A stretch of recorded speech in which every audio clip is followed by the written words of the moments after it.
जय जय जय जय शाश्वतम् आदिनाद ब्रह्म ओंकार शाश्वतम्। कि जहां अमृत और विष बांटा जा रहा हो, वहां स्वयं विष लेकर दूसरों को जो अमृत बांट दे वही शिव है या वही शिव भक्त है। तो क्या जहर पी ले? नहीं, जहर नहीं पीना है। तो क्या करना? अपने लिए कठोरता और दूसरों के लिए उदारता, यही जहर पीना है। कि जहां सुविधाएं हो, पहले हम दूसरों को सहयोग करें और फिर कर ले, तो इसे ही कहा जाता है कि दूसरों के लिए हम जहर पी रहे हैं। और इन जहर पीने वालों में सबसे ज्यादा जहर पीने वाला कोई है, बता सकते हैं वो कौन है? इस धरती पे आदमियों में कोई है जहर पीने वाला? नहीं है पीने वाला। ये बालिका बोल रही नहीं है। हमने तो एक मैसेज देखा कि एक इंटरव्यू हो रहा था। इंटरव्यू देने जो पार्टिसिपेंट्स गए थे, बड़ी नौकरी, सब पढ़े लिखे आए थे, एमबीए करके, कोई बड़ी बड़ी इंजीनियरिंग करके, कुछ पीएचडी करके, नौकरी की तलाश में इंटरव्यू हो रहा था नौकरी के लिए। तो पूछा क्या करना पड़ेगा? 24 घंटे काम करना पड़ेगा। अच्छा, फिर छुट्टी कितनी मिलेगी? एक दिन भी छुट्टी नहीं मिलेगी, 7 दिन। आजकल एक नई परंपरा आ गई, 24/7। जिसके मुंह से सुनिए 24/7 काम करते हैं। अरे है क्या भाई?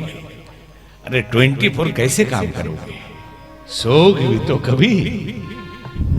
आप बोल सकते हैं 12/7, 12 घंटे से ज्यादा कौन काम करता है, लेकिन आदत हो गई 24/7 काम करते हैं।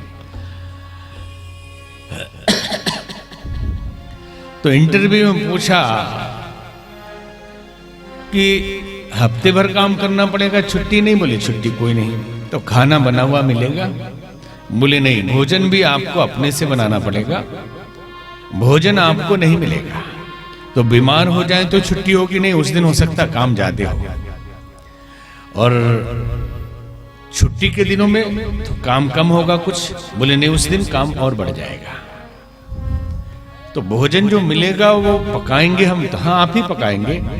तो पहले हम खा लेंगे? नहीं, दूसरों को खिलाने के बाद खाने को मिलेगा। तो सैलरी कितनी होगी? इतना बड़ा काम कि हम छुट्टी के दिन में भी छुट्टी नहीं, 24 घंटे काम करना पड़ेगा और खाना भी पकाना पड़ेगा। तो इसमें सैलरी कितनी मिलेगी? तो कुछ नहीं मिलेगी। तो जितने आए थे उसमें प्रतिभागी, उन्होंने कहा पागल ही कोई होगा जो ये काम करेगा। कोई नहीं कर सकता इस सृष्टि में ऐसा काम। कर सकता है? आप लोग बोलना हाँ या ना। कर सकता है? नहीं, आप नहीं। इधर से हाँ, सही पकड़ा, सही पकड़े। मां है जो ये काम करती है, हर घर की मां। आप में से कितनी मां बैठी है? मां ये काम करती है कि 24 घंटे बच्चे के लिए, पति के लिए, घर वालों के लिए खाना भी पकाना है। 24 घंटे की ड्यूटी। कभी भी कोई जगा देगा कि भूख लगी, थोड़ा और बना के खिला दो, कि अभी हमें सिर दर्द हो रहा, थोड़ा दवाई मंगवा दो। मां 24 घंटे काम करती है। छुट्टी के दिन में मेहमान आ गए तो और भी करती है, बीमार पड़ जाए फिर भी करती है, और सैलरी कुछ नहीं लेती है, कोई सैलरी नहीं। तो इससे बड़ा जहर पीने वाला कोई है? अपने लिए कठोरता और दूसरों के लिए उदारता, गृहस्थी का ये पहला रूल है। कंठ में जहर पीने का मतलब, और साधुओं के लिए भी ये रूल है कि जितना सह ले, जितना जहर पी ले। जब स्वामी विवेकानंद अपने गुरु भाइयों के साथ कलकत्ता के गलियों में भिक्षा मांग रहे थे, जवान 20-22 साल के सभी 10-15 युवक और सब पढ़े लिखे लोग गाली देते कि पापी हो गए हैं, सब भीख मांग रहे हैं, कमाना नहीं है, आलसी प्रमादी है। काम कर सकते थे वो लोग, लेकिन साधु बनने के लिए भेजा गया था कि लोग गाली दे, लोग अपमानित करें, लेकिन उसे सह के मुस्कुरा के भिक्षा लेके आना है। पढ़े लिखे थे, नौकरी कर सकते थे। अभी भी कई बार लोग साधुओं को ऐसा बोल देते हैं, अरे हट्टा कट्टा है, भीख मांग रहा, कमा क्यों नहीं सकता। आप जितने बड़े टैलेंटेड हैं वो साधु आपसे बड़ा टैलेंटेड है। आप अपने टैलेंट को सिर्फ सीमित दायरे में यूज करते हैं, अपने परिवार के लिए, अपने लिए, अपने बच्चों के लिए, अपने रिश्तेदारों के लिए, और वो साधु अपना टैलेंट पूरे समाज के लिए यूज करता है। और वो टाइम कमाने में खर्च नहीं करता, आपके कमाए हुए से भिक्षा लेकर खाता है ताकि उसका पुण्य आपको भी मिले। वो तो कमा सकता है, आपसे ज्यादा पढ़ा लिखा है। इसलिए कहते हैं कि वृक्ष अपने लिए फल नहीं देता, नदी अपने लिए नहीं बहती है, और साधु अपने लिए नहीं जीते, दूसरों के लिए जीते हैं।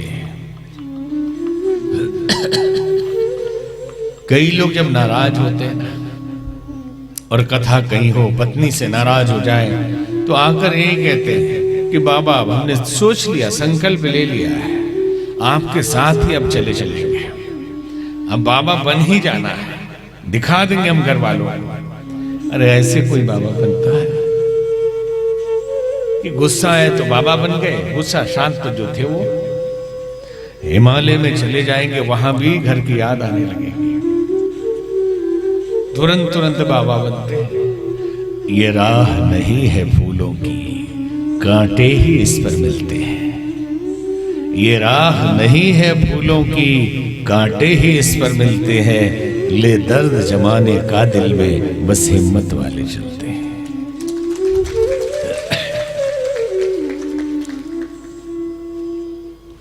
जिया नहीं स्वयं के लिए औरों के हित जो मरना सीखा, जिया नहीं स्वयं के लिए औरों के हित जो मरना सीखा।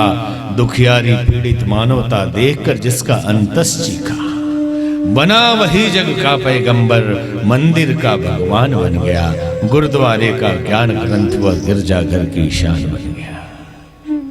औरों के हित जो जीता है, औरों के हित जो मरता है, उसका हर आंसू रामायण, प्रत्येक कर्म ही गीता।